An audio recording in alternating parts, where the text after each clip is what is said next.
আসসালামু আলাইকুম। সমাধান করছি চট্টগ্রাম বোর্ড 2024 সালের কোশ্চেনটা। বস্তুর উপর তাপের প্রভাব থেকে অর্থাৎ নবম দশম শ্রেণীর পদার্থবিজ্ঞানের ষষ্ঠ অধ্যায় থেকে চট্টগ্রাম বোর্ড 2024 সালে যে কোশ্চেনটা আসছে সেটা আমরা সমাধান করব। কোশ্চেনটা টোটালি ক্যালোরিমিতির মূল নীতির উপর ভিত্তি করে কোশ্চেনটা আসছে এবং এই কোশ্চেনটা মূলত মিশ্রণ সম্পর্কিত কোশ্চেন। তো আমরা আজকে দেখছি উদ্দীপকটা ছিল এমন, -5 ডিগ্রি সেলসিয়াস তাপমাত্রার 500 গ্রাম বরফকে 30 ডিগ্রি সেলসিয়াস তাপমাত্রায় 4 কেজি পানির সাথে মেশানো হলো। এখানে আরও দেওয়া আছে আপেক্ষিক তাপ দেওয়া আছে। পানির আপেক্ষিক সুপ্ত তাপ হলো 3,34,000 জুল পার কেজি। এখানে বরফের আপেক্ষিক তাপ দেওয়া আছে 2100 joule per KG per kelvin. পানির আপেক্ষিক তাপ দেওয়া আছে 4200 joule per KG per kelvin. প্রথম কোশ্চেন, উদ্দীপক থেকে প্রথম কোশ্চেন করা হলো মিশ্রণের তাপমাত্রা কত হবে, অর্থাৎ যদি বরফকে পানির সাথে মেশানো হয় তাহলে মিশ্রণের তাপমাত্রা কত হবে আমরা সেটা বের করব। সমাধান করছি আমরা গ নম্বর কোশ্চেন। দেখি, আমরা যদি পুরো ব্যবস্থাটাকে যদি একটি গ্রাফের মাধ্যমে দেখতে চাই, যে এখানে ধরলাম -5 ডিগ্রি সেলসিয়াস তাপমাত্রা আছে এবং এখানে 0 ডিগ্রি সেলসিয়াস তাপমাত্রা। 5 ডিগ্রি সেলসিয়াস তাপমাত্রা থেকে তাপমাত্রা বাড়াতে বাড়াতে যখনই 0 ডিগ্রিতে নিয়ে আসবো তখন সকল বরফ না গলা পর্যন্ত আপেক্ষিক সুপ্ত তাপটা কাজ করে। তাহলে এখানে থাকবে 0 ডিগ্রি। এবার তাপমাত্রা বাড়াতে বাড়াতে যদি এখানে নিয়ে আসি, এখানে আমরা ধরে নিলাম এখানে হবে 30 ডিগ্রি সেলসিয়াস। এখন এই যখনই আমরা 4 কেজি বরফের সাথে -5 ডিগ্রি সেলসিয়াস তাপমাত্রায় 500 গ্রাম বরফকে মেলাবো, এক্স্যাক্টলি 4 কেজি পানির মধ্যে যখন আমরা 500 গ্রাম বরফকে দিব তখন বরফ তাপ গ্রহণ করবে এবং পানি তাপ বর্জন করবে। ধরলাম এই অবস্থায় উভয়ের তাপমাত্রা বা মিশ্রণের তাপমাত্রা হবে থিটা ডিগ্রি সেলসিয়াস, এটা হবে।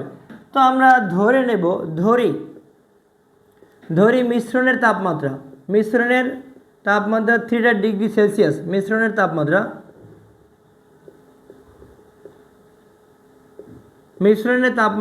3 ডিগ্রি সেলসিয়াস এটা। এখন বরফের ক্ষেত্রে যেটা হবে, বরফ 3টা স্টেপে তাপ গ্রহণ করবে Q1, অর্থাৎ -5 ডিগ্রি থেকে 0 ডিগ্রিতে পৌঁছাবে। 0 ডিগ্রি বরফ থেকে 0 ডিগ্রি পানিতে 0 ডিগ্রি বরফ থেকে 0 ডিগ্রি পানিতে পরিণত হতে এখানে আরেকটা তাপ কাজ করবে এবং এই জাস্ট 0 ডিগ্রি থেকে থিটা ডিগ্রিতে পৌঁছতে এখানে আরেকটা স্টেপ কাজ করবে। তাহলে এখানে বরফ 3টা স্টেপে তাপ গ্রহণ করবে এবং পানি একটা স্টেপে তাপ বর্জন করবে। আমরা ক্যালোরিমিতির মূলনীতি থেকে জানি গৃহীত তাপ সমান হলো বর্জিত তাপ। গৃহীত তাপ সমান হলো বর্জিত তাপ।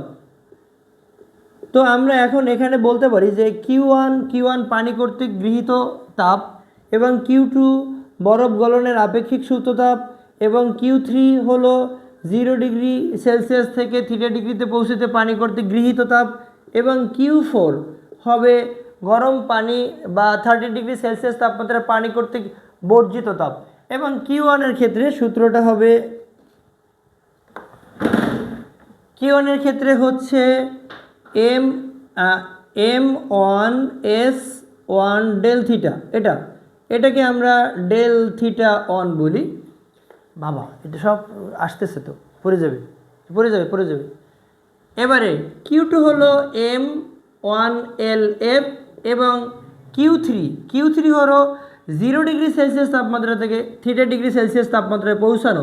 তার মানে এখানে হবে m1s2 বলছি, পানির তাপমাত্রাটা বলছি। এটা হবে θ2 মাইনাস, মানে এখানে থিটা মাইনাস হলো 0, আর এখানে Q4 মানে গরম পানি কর্তৃক বর্জিত তাপ। তার মানে এটাকে গরম পানির ক্ষেত্রে আমরা এমটাকে ধরলাম এম, এখানে আমরা ধরে নিলাম এটা m2 হলো 4 কেজি। তার মানে এটা m2s2 ডেল থিটা, জাস্ট তাপমাত্রার পার্থক্যটা হবে কত, 30 ডিগ্রি মাইনাস হলো থিটা, অর্থাৎ 30 ডিগ্রি সেলসিয়াস থেকে তাপমাত্রা বর্জন করে থিটা ডিগ্রি সেলসিয়াস তাপমাত্রায় চলে আসবে, অর্থাৎ গরম পানি কর্তৃক বর্জিত তাপ হবে। তো এখন এখানে আমরা m এর মান m1 যেটা m1 বলছি, m1 ইকুয়াল হলো 0.5 কেজি এবং এখানে S1 হলো 2100 joule per KG per kelvin এবং এখানে LF হলো 3,34,000 3,34,000 জুল পার কেজি, এবং H2 মানে পানি কর্তৃক পানির আপেক্ষিক তাপ, এটা হলো 4200 joule per KG per kelvin.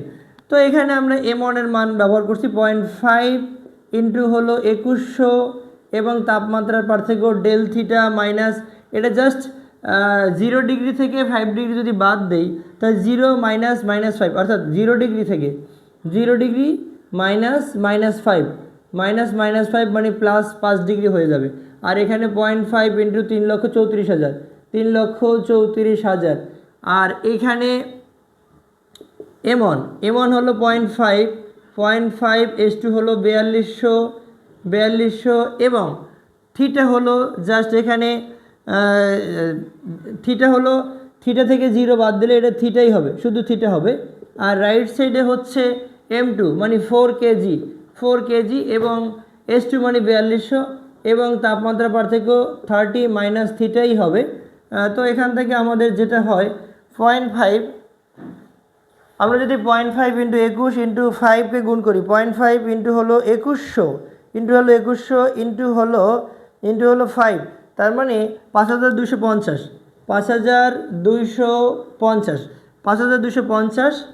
Plus হচ্ছে 3,34,000, যদি 3,34,000 ইন্টু হলো 0.5, এটা হলো 1,67,000।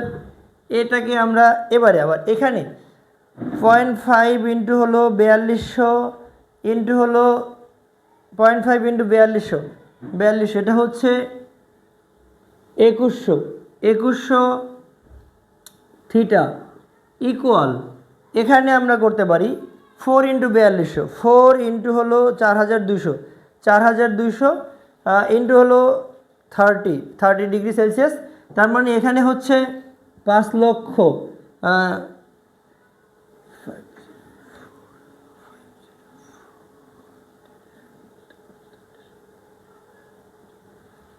এখানে হচ্ছে 5,04,000 মাইনাস হবে এখান থেকে জাস্ট 1,68,000, মানে এখান থেকে আমরা মাইনাস করব, এখান থেকে জাস্ট বিয়োগ করব 16,800, অর্থাৎ আমরা যদি 4কে 4,200 দ্বারা গুণ করি তাহলে হচ্ছে 16,800 থিটা।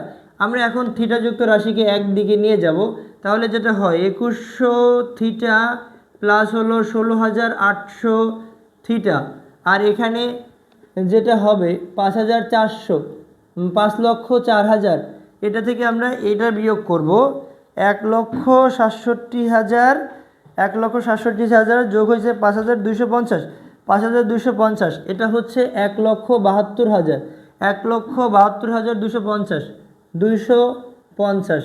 যদি আমরা বিয়োগ করি 5,04,000 থেকে যদি আমরা 1,72,250 বাদ দিই, 1,72,250 বাদ দিই, তাহলে হচ্ছে 3,31,750, 3,31,750 এটা হচ্ছে। এবারে আমরা জাস্ট এখানে থিটাটা যদি যোগ করে দেই, থিটা এর মানটা কত হবে? থিটা হবে 16,800 প্লাস হচ্ছে 2100, তাহলে এখানে হচ্ছে 18,900 থিটা। তো ফাইনালি এখান থেকে আমরা থিটা পাই 3,31,750কে যদি 18,900 দ্বারা ভাগ করি, 3,31,750 এটাকে আমরা ভাগ করব 3,31,750, এটাকে আমরা ভাগ করব 18,900 দ্বারা। 18,900 দ্বারা ভাগ করলে 17.55 ডিগ্রি সেলসিয়াস, অর্থাৎ এখান থেকে আমরা মিশ্রণের তাপমাত্রা পাই 17.55 ডিগ্রি সেলসিয়াস। উদ্দীপকের আলোকে পানি সর্বোচ্চ কতটুকু পরিমাণে বরফ গলাতে পারবে এটা আমরা দেখব। তাহলে আমরা যদি একটু চিন্তা করি যে চিত্রের মাধ্যমে যদি দেখি -5 ডিগ্রি সেলসিয়াস তাপমাত্রার বরফ থেকে 0 ডিগ্রি পর্যন্ত পৌঁছালো এইখানে একদম এই 0 ডিগ্রিতে যদি সব চলে আসে তাহলে তো বরফ গলে গেল। আর অন্যদিকে 30 ডিগ্রি সেলসিয়াস তাপমাত্রা বরফ কতটুকু তাপ বর্জন করবে?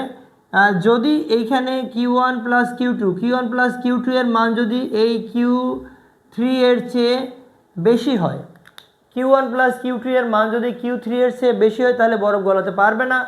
আর যদি Q1 + Q2 এর মানের তুলনায় Q3 এর মান বেশি হয় তাহলে উদ্দীপকে উল্লেখিত 4 কেজি পানি দ্বারা সম্পূর্ণ পরিমাণে বরফ গলানো সম্ভব হবে। ঘ নম্বর কোশ্চেন আমরা সমাধান করছি। -5 ডিগ্রি সেলসিয়াস তাপমাত্রা থেকে 5 ডিগ্রি সেলসিয়াস তাপমাত্রা হতে 0 ডিগ্রিতে পৌঁছাতে পানি কর্তৃক গৃহীত তাপমাত্রা হতে 0 ডিগ্রি সেলসিয়াস এর পানি কর্তৃক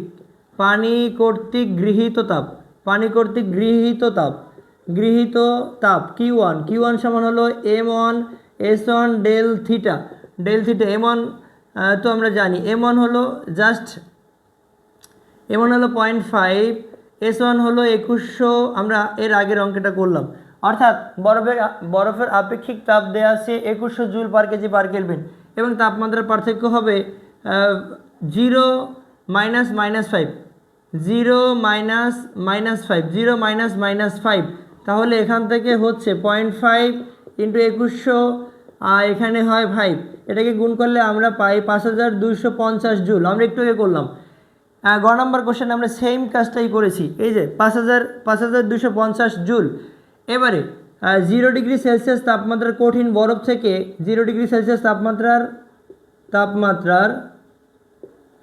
তাপমাত্রার কঠিন বরফ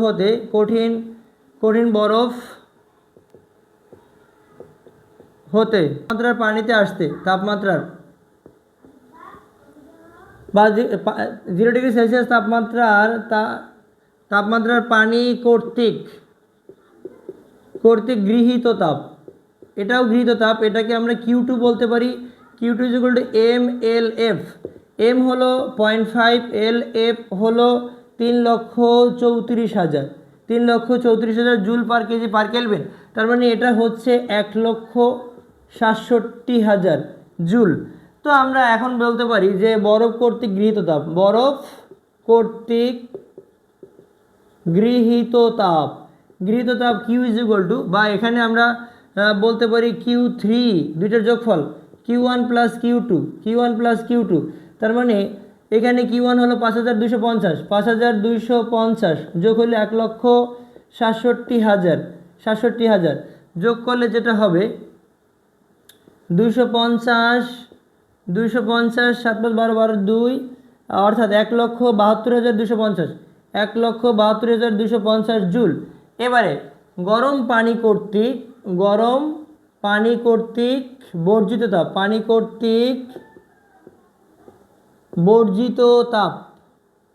বর্জিত তাপ এটাকে আমরা Q4 বলছি, Q4 ms ডেল থিটা, এটাকে আমরা বলছি m2s2 ডেল থিটা। তার মানে এখান থেকে জাস্ট m হবে 4 কেজি, এটা হলো 4200 এবং তাপমাত্রা হলো 30 ডিগ্রি, তার মানে এটা হচ্ছে 5,04,000 জুল। তো এখন দেখা যায় যে এখানে যেহেতু এই বরফ কর্তৃক গৃহীত তাপ হচ্ছে 1,72,250 এর তুলনায় পানি কর্তৃক পানির বর্জিত তাপ হলো 5,00,000, পানি কর্তৃক বর্জিত তাপ 5,04,000। তো দেখা যায় যে বরফ যতটুকু তাপ গ্রহণ করতে পারে তার তুলনায় পানি তার চেয়েও বেশি পরিমাণে তাপ বর্জন করতে পারে। তো যেহেতু গৃহীত তাপের তুলনায় বর্জিত তাপ অনেক বেশি, তাহলে বলা যায় উদ্দীপকে উল্লিখিত -5 ডিগ্রি সেলসিয়াস তাপমাত্রার 500 গ্রাম বরফকে -5 ডিগ্রি সেলসিয়াস তাপমাত্রার 500 গ্রাম বরফকে ইজিলি বা সহজেই 4 কেজি 30 ডিগ্রি সেলসিয়াস তাপমাত্রার 4 কেজি বরফ দ্বারা গলানো সম্ভব।